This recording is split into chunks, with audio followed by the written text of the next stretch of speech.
उसके अब्बू एक ऑटो रिक्शा चालक थे और उसकी अम्मी खेत में काम किया करती थी। घर के हालात इतने खराब थे कि उसके अब्बू ये चाहते थे कि वो चौथी क्लास में ही स्कूल छोड़कर काम पर लग जाए, लेकिन टीचर के समझाने पर जैसे तैसे उन्होंने उसे पढ़ने दिया। अब पढ़ने तो वो लगा, लेकिन जिंदगी इतनी आसान नहीं थी। अपनी पढ़ाई का खर्च उठाने के लिए उसे होटल में वेटर तक का काम करना पड़ा। एक बार उसके पिताजी से अपने ही हक के पैसों के लिए किसी अधिकारी ने रिश्वत मांग ली। अपने पिता को हक के पैसों के लिए रिश्वत देते हुए देख के उस बंदे ने सोच लिया कि वो एक अधिकारी बनेगा। फिर क्या था, 21 साल की छोटी सी उम्र में उसने यूपीएससी जैसे बड़े एग्जाम को पहले ही अटेम्प्ट में क्रैक कर लिया और पूरे इंडिया में 361वीं रैंक बनाई और आज वो एक आईएएस ऑफिसर है। उसका नाम है अंसार शेख। गाइस, आपको अंसार शेख की मोटिवेशन स्टोरी कैसी लगी चैट सेक्शन में जरूर लिखेगा। क्या हम इंडियंस शेयर मार्केट में इन्वेस्ट करने से डरते हैं? मैं ऐसा क्यों कह रहा हूं, जरा ध्यान से सुनिएगा। ये तो आपको पता ही है कि अगर आपको शेयर मार्केट में इन्वेस्ट करना है तो आपको एक डीमैट अकाउंट की जरूरत होती है। अब आंकड़े सुनिए, हमारे देश की जनसंख्या है 138 करोड़ और इस 138 करोड़ की जनसंख्या वाले देश में टोटल डीमैट अकाउंट कितने खुले हैं पता है? वो मात्र हैं 4 करोड़ और उनमें से भी बहुत सारे डीमैट अकाउंट इनएक्टिव हैं। यानी कि हम भारतीय शेयर मार्केट में रिस्क उठाने से डरते हैं, लेकिन रिस्क है तो इश्क है।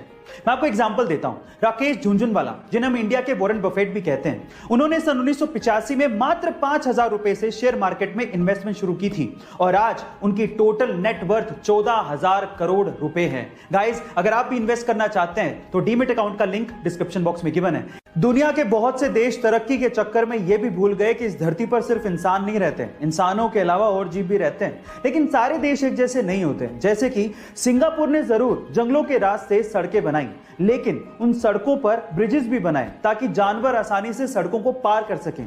इसी तरह से ब्राजील में स्पेशली कुत्तों के लिए पूरा गांव बसा दिया गया। उस गांव में घरों के अंदर सिर्फ कुत्ते रहते हैं, सरकार उन्हें खाना देती है, लोग डोनेशन देते हैं और टूरिस्ट वहां घूमने आते हैं। गाइस, याद रखिए, ये धरती सिर्फ हमारी नहीं है, बाकी जीवों की भी है। धरती गोल, सूरज गोल, चंदा गोल। अब ये सारी गोल चीजें तो ऊपर वाले ने बनाई हैं, कुदरत की देन है। तो इंसान ने सोचा कि क्यों ना मैं भी दुनिया का सबसे गोल ऑब्जेक्ट बनाऊं, और उसने बनाया भी।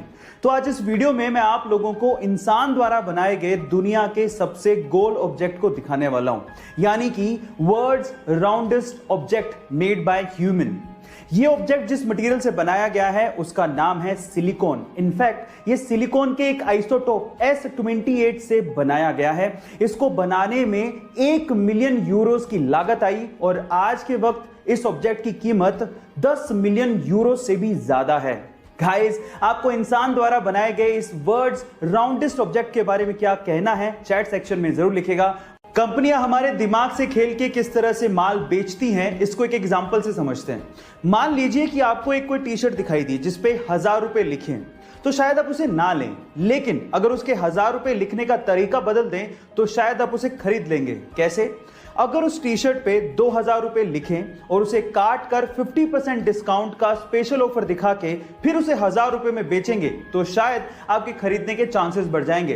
गाइस, आप इससे कितना इत्तेफाक रखते हैं चैट सेक्शन में जरूर लिखिएगा। ये बात है 1997 की, जब गूगल ये चाहता था कि उसका सर्च इंजन $2 मिलियन में याहू खरीद ले।